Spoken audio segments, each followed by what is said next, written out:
अस्सलामुअलैकुम नाजरीन, मैं हूं वसीम। मैं हूं मारिया सज्जाद और आप देख रहे हैं हाला न्यूज़ टीवी। हर खबर पर नजर एक नई सोच के साथ। आइए रुख करते हैं आज की अहम खबरों की जानिब।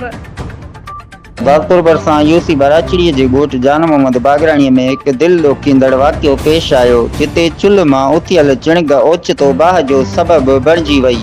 बाहि तेज़ीअ सां पखिड़िजण करे 8 घर सड़ी खाक थी विया, जिंहिं सबबु मुतासिर खानदाननि जो घर जो सामान, अनाज ऐं ॿियो क़ीमती सामान पिणु सड़ी खाक थी वियो।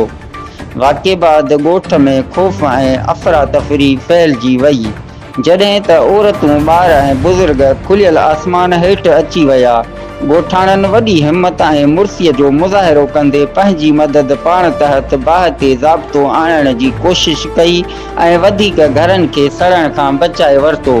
इतला मिलण ते फायर ब्रिगेड्स जो अमलो बि वाक़िए वारे हंधि पहुतो, जंहिं ॻोठाणनि जे सहकार सां बाहि ते मुकमिल तौरु ज़ाब्तो आणे उन खे विसाए छॾियो। मुतासिर खानदान हुकूमत ऐं लाॻापियल इदारनि खां फौरी माली इमदाद ऐं बहालीअ जी घुर कई आहे।